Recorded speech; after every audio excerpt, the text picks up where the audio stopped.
Sir हम life में सब कुछ को बड़ा करना चाहते हैं, मगर सर हमें फियर होता है सर कुछ ना कुछ। तो सर मैं जानना चाहता हूँ आपकी तरह सर फियरलेस कैसे हो सकते हैं सर? कितने लोग चाहते हैं? आई आंसर दे। और तेरी इतनी मेजॉरिटी, आपको तो भाई पॉलिटिक्स में होना चाहिए।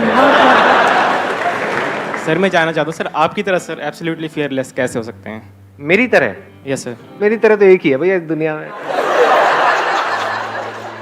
पहले ध्यान से समझना है डर किस चीज का होता है। जैसे आप क्या करना चाहते हैं, थोड़ा शेयर करेंगे if you are okay with it, जो करने के नाम से आपको डर लग रहा है। सर एक तो सर जैसे स्टेज पर बोलने पे मुझे बहुत डर लगता है। वो तो डर अभी मैं निकाल दूंगा, 2 मिनट में यहाँ पे आ जाओ, अभी निकल जाएगा डर। आओ आओ ना भाई।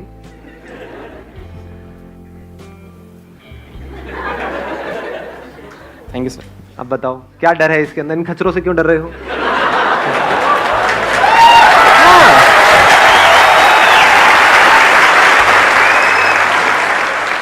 आपने मेरे सेशंस देखे हैं? यस सर, सारे देखे सर, मैं सारे देखे हैं। तो उन सबको, जो भी आपने इतने सारे सेशंस देखे हैं, उसको शॉर्ट में एक्सप्लेन करना हो 2 मिनट के अंदर अंदर, तो आप करो। आपको सबसे अच्छी चीज क्या लगी मेरे सेशन में? मुझे सबसे अच्छी बात आपकी ये लगी सर, आपने एक बार बोला था कि जो भी काम करो एटीट्यूड के साथ करो। आपने बोला था कि मेरा ये है, आप तुझे चाहिए तो ले, नहीं तो आगे जा, मुझे कोई फर्क नहीं पड़ता। हाँ सर ये चीज़ मुझे बहुत अच्छी लगी। इन सबको बोलो कि देखो मैं तुमको ये बात बता रहा हूँ, चाहिए तो लो, नहीं तो तेल लेने जाओ।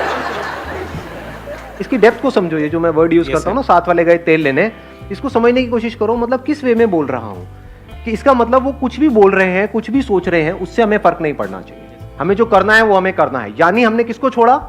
काम को नहीं छोड़ा, बोलने को नहीं छोड़ा, रिजल्ट को छोड़ दिया, कॉन्सिक्वेंसेस को छोड़ दिया। जो कॉन्सिक्वेंसेस की परवाह नहीं करता है उसके अंदर डर नहीं होता है।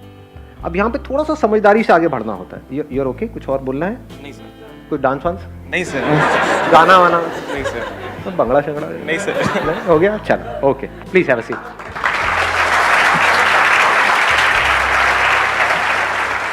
इसको मैं थोड़ा सा और बिल्ड करूंगा इस पर्टिकुलर पॉइंट को, क्योंकि बड़ा इंटरेस्टिंग है। मैंने क्या कहा? कॉन्सिक्वेंसेस को छोड़ दो। तो किन कॉन्सिक्वेंसेस को हम छोड़ें? 2 तरह के, एक है फिजिकल, एक है psychological.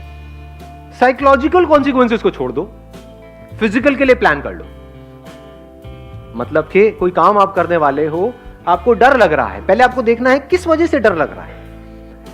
That fear is psychological और दैट इज फिजिकल। जैसे मैं एक पहाड़ के ऊपर खड़ा हुआ हूं, मुझे डर लग रहा है यहां से नीचे छलांग लगाने में, तो वो लगना भी चाहिए। That is not psychological, that is what? Physical. आ रही है ना बात पकड़ में?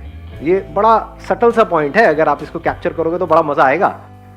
फिजिकल फियर्स के लिए क्या करना है? प्लान करना है, वहां पर प्लानिंग काम आती है। साइकोलॉजिकल फियर्स में कोई प्लानिंग काम नहीं आती है, वहां पर सिर्फ समझ काम आती है। जैसे अभी जो इनका फियर था पब्लिक स्पीकिंग का, वो क्या है? वो फिजिकल फियर है या साइकोलॉजिकल है? साइकोलॉजिकल है, क्योंकि फिजिकली यहां पर आकर के कुछ भी करके चले जाएं, कोई कुछ नहीं करने वाला, सब देखेंगे 2-4 मिनट में सब भूल भाल जाएंगे। तो आप कोई काम करने वाले हो और आप कह रहे हो कि मेरे को वो काम करने से डर लग रहा है।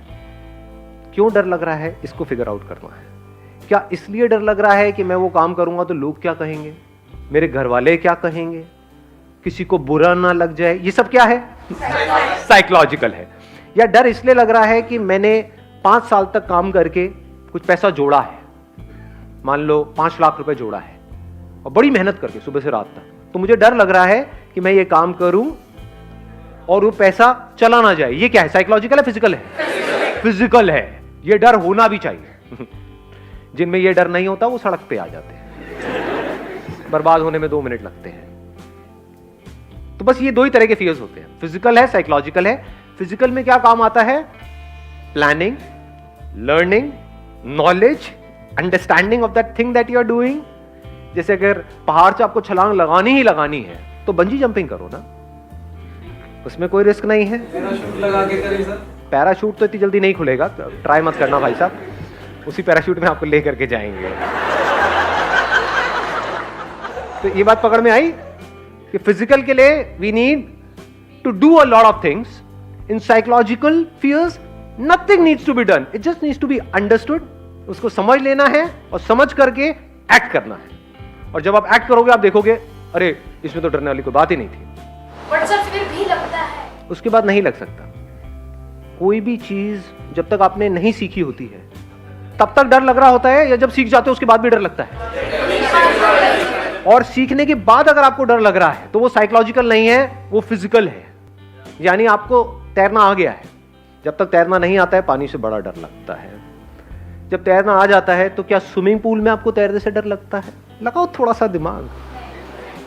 बट अगर समुद्र में तैर रहे हो वहां पे डर लगता है? क्या लगना चाहिए? नहीं लगना चाहिए। या 2 किलोमीटर अंदर चले गए फिर कह रहे हैं भैया आई एम फियरलेस। समझ पा रहे हो? तो सीखने के बाद भी अगर आपको डर लग रहा है, there is a strong possibility that is a physical fear, not a psychological fear. और वो होना भी चाहिए।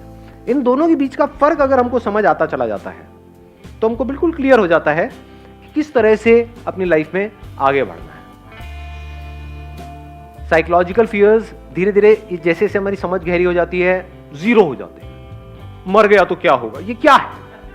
ये फिजिकल है या साइकोलॉजिकल है? आराम से सोच के बोलना। मेरे साथ में जो लोग हैं वो मर गए तो क्या होगा? ये फिजिकल है साइकोलॉजिकल है?